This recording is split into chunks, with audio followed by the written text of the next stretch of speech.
Hey YouTube, happy Thanksgiving. I just wanted to say that before I kind of got going with everything. So this is week 2, and we're doing basically how we came to terms with our trans identity as a topic this week. So I guess I should really kind of give you a little overview, I think, of kind of how I came to terms with my different identities. Um, I came out, well, let's go further back than that, I guess. Um, so when I was younger, I'm adopted, and I always thought I was a little different, and maybe it was because I was adopted that I was different. But as I kind of got older, I always noticed I was always a tomboy. I had a lot of male friends. I got along with the girls too, but I didn't necessarily identify with them in kind of the same way and want to play the same things. And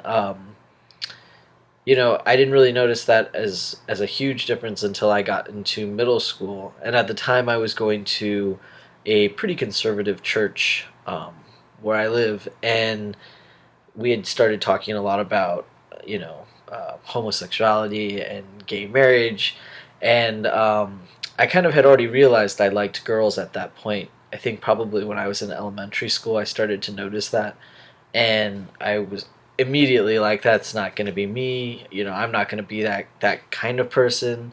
um, and that's all I understood at the time.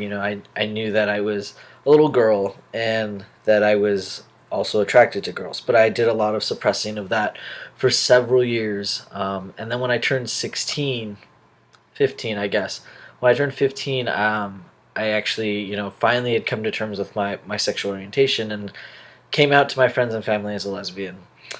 Um, from there, I still felt this really weird incompleteness with my life. I wasn't really like, I feel like I should have come out and I should have felt really good and sort of better. Like I had figured something, this really huge part of my life. I had figured out this big kind of question mark, and unfortunately, like I had come out and it didn't feel like that. It kind of still felt really like something was really missing.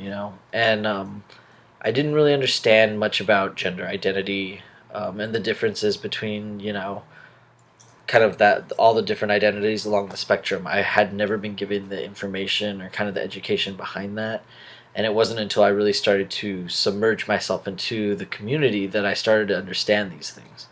And once I started to do that, I actually came across this group at Pride, and they were sitting there and they were just swapping stories, whatnot. And it was a group of, I want to say, majority like trans and gender nonconforming folks, you know. And I don't know if they knew each other. I don't know what the history was, but they were just swapping stories and different little things. And I was actually by myself, so they invited me to come, excuse me, hang out with them. And so I did, and I was listening, and I'm taking it all in.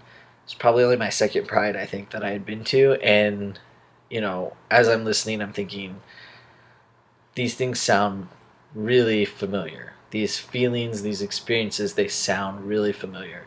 And of course, it freaked me out because, of course, in my mind, I knew they sound familiar because I lived them, I felt them. And so I think that was really the start for me of trying to figure out what was my gender identity, what that even mean. I didn't understand when I was a kid and even most of my like adolescence that there was even an option other than, you're a girl, you're a boy, like that's what you got, whatever you're born with.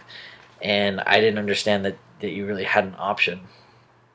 So when I got back from Pride, I definitely started to do a lot of research and a lot of asking questions. I went to my local PFLAG chapter, and we actually have um, a couple trans families now, but we had at the time one specifically who had been very open about her story and her experience, and I immediately decided I needed to talk to her because I figured, she must know, she's been there. It's been years since her child transitioned.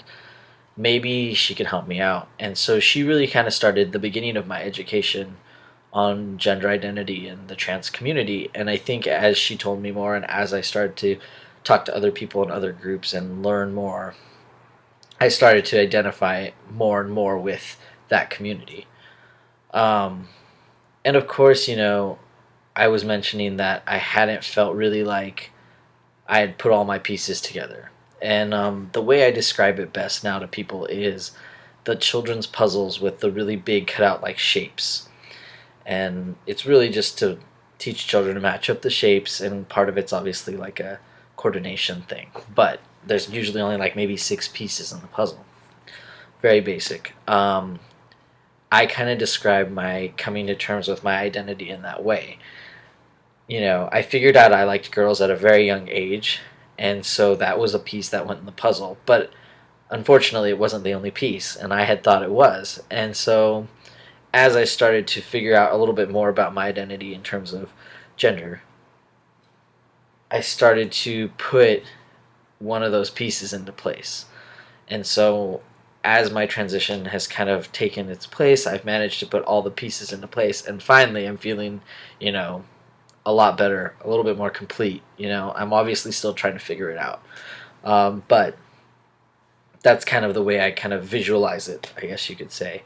Um, and I think the reason I really know that this kind of was the right direction for me to go in was I had suffered for many years with really bad depression. I had really bad anxiety. When I say really bad, I mean I was having multiple panic attacks daily. I wasn't able to really go to school anymore. I didn't leave my house all that much. I think I left to maybe go to the market. I really wasn't going out with friends. I didn't do any of those things that most teenagers do.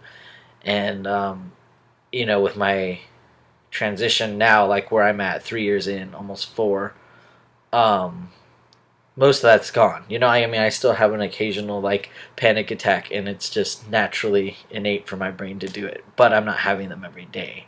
I'm not having them just because of I'm so uncomfortable in my own body, I can't manage to go outside.